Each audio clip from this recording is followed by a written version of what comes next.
क्या है प्रोफेसर अली खान की कहानी? तो कहानी यह है कि 8 मई 2025 को अशोका यूनिवर्सिटी के राजनीति विज्ञान के प्रोफेसर अली खान महमूदाबादी ने एक फेसबुक पर पोस्ट लिखी जिसमें ऑपरेशन सिंदूर को आतंकवाद के खिलाफ भारत का एक मजबूत कदम बताया। आतंकवादियों को शरण देने की पाकिस्तान की नीतियों को बेनकाब करने का जिक्र था। वो सोफिया कुरैशी को सामने रखकर जो मैसेजिंग दी जा रही थी उस पर एक सवाल कर रहे थे कि ये बातें निरर्थक हो जाती हैं जब मॉब लिंचिंग, बुलडोजर की कार्रवाई और नफरत की सियासत देश में रहती है। वो कह रहे थे कि सोफिया कुरैशी विंग कमांडर की प्रेस कॉन्फ्रेंस ऐतिहासिक है, लेकिन ये कहा कि अगर सामाजिक भेदभाव नहीं मिटा तो ये दिखावा हो जाएगा। अब कायदे से देखा जाए तो इस पोस्ट में सरकार पर एक तंज था, ठीक बात है, लेकिन इस पोस्ट में हिंसा का आह्वान नहीं था, किसी समुदाय का अपमान नहीं था, सोफिया कुरैशी का अपमान नहीं था, भारतीय फौज का अपमान नहीं था, सरकार पर सवाल था।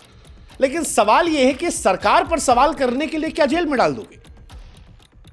क्योंकि बीजेपी युवा मोर्चा, हरियाणा महिला आयोग ने इसे राष्ट्रीय अखंडता और महिला विरोधी करार दे दिया।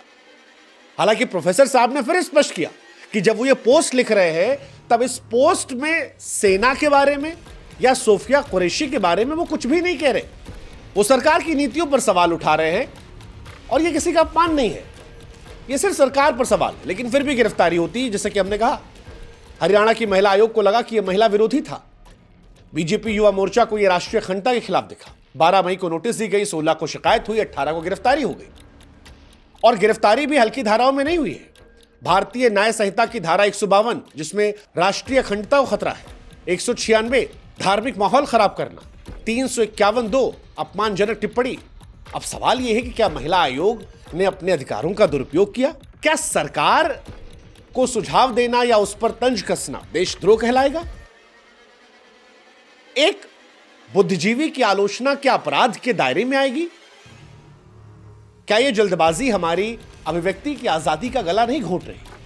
यह सवाल उठेगा, और यह सवाल इसलिए और उठेगा क्योंकि इसी समय देश में विजय शाह का भी एग्जाम्पल है। 11 मई 2025 को मध्य प्रदेश के मंत्री हैं विजय शाह, जिन्होंने सार्वजनिक तौर पर कहा था कि जिन्होंने हमारी बेटियों का सिंदूर उजाड़ा उनको हमने उन्हीं की बहन भेजकर ऐसी तैसी करवाई। अप्रत्यक्ष तौर पर उन्होंने सोफिया कुरैशी को आतंकवादियों की बहन कहा था क्योंकि वो मुसलमान थी। कि वो मुसलमान है तो उनके पास गई तो उनकी बहन हो गई। वो भारतीय सेना का अपमान था। जबलपुर हाईकोर्ट ने उससे गटर की भाषा कहा था, सुप्रीम कोर्ट ने फटकार लगाई थी, एफआईआर भी दर्ज हुई। लेकिन मंत्री जी अभी भी पद पर बने हुए हैं और यही दोहरा मापदंड आज सवाल खड़ा कर रहा है और अटल जी वाली बात को हमको बार बार याद दिला रहा है कि सरकारें आएंगी, सरकारें जाएंगी, देश रहना चाहिए। नाम और धर्म के आधार पर क्या सजा देगी? प्रोफेसर अली खान मुसलमान है, अशोका यूनिवर्सिटी के प्रोफेसर है, समाजवादी पार्टी से उनका रिश्ता रहा है, सेना की तारीफ की थी, बीजेपी के वो आलोचक रहे। जो चलेगा, सरकार या पार्टी का आलोचक होना गुनाह नहीं है। That is why we are democracy. हम में चाइना में, हम में रशिया में, हम में नॉर्थ कोरिया में यही अंतर है। हालांकि इस बीच में इनके दादा का जिन्ना कनेक्शन भी खूब वायरल हुआ, उधर भी हम जाएंगे। लेकिन विजय शाह के सामने प्रोफेसर अली का जब नाम आता है तो यह सवाल उठता है कि एक तरफ माफी दी जा रही है, एक तरफ छत्रछाया दी जा रही है, एक तरफ पद से भी नहीं हटाया जा रहा, और एक आदमी को आप घर से उठा ले जाते हो, जेल में डाल देते हो। यह कैसे पॉसिबल है? एक आदमी ने सुझाव दिया था, एक आदमी आपके सामने प्रत्यक्ष तौर पर कह रहा है, जिसको लेकर कोर्ट कह रहा है। जो एफआईआर आप कर रहे हो, एक आदमी पर इतनी सख्त कर रहे हो, एक आदमी पर इतनी हल्की कर रहे हो, कोर्ट कह रहा है। क्या यह भारत का निष्पक्ष लोकतंत्र है? क्या कानून की तराजू पर भी धर्म और सियासत का वजन अब भारी हो रहा है? प्रोफेसर अली खान कोई ऐसा नहीं कि एरा गैरा नथु खैरा शख्स है।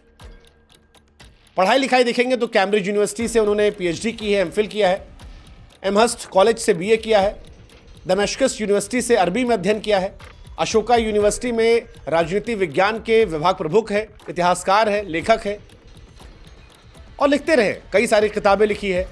राजनीतिक पॉइंट ऑफ व्यू से देखेंगे तो समाजवादी पार्टी के पूर्व प्रवक्ता रहे हैं। परिवार महमूदाबाद के नवाबी परिवार से रहा है, पिताजी इनके कांग्रेस के विधायक रहे हैं और ये सब ना भी हो, मान लो, चलो कोई साधारण सा इंसान है, तो क्या उसकी पहचान या सियासी रुख के चलते उसे गिरफ्तारी कर ली जाएगी? ये किसी भी सरकार में हो सकता है। किसी बीजेपी शासित राज्य में हुआ तब भी सवाल उठा रहे हैं, किसी गैर बीजेपी शासित राज्य में किसी बीजेपी वाले के विरोध करने पर होगा तब भी यही आवाज उठानी चाहिए।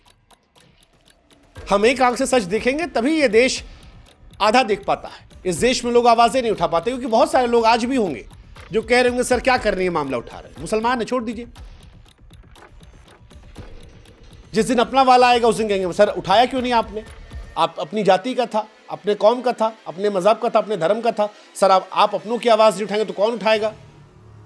इस चीज से बाहर निकलना पड़ेगा, सच को दोनों आंख से देखना पड़ेगा।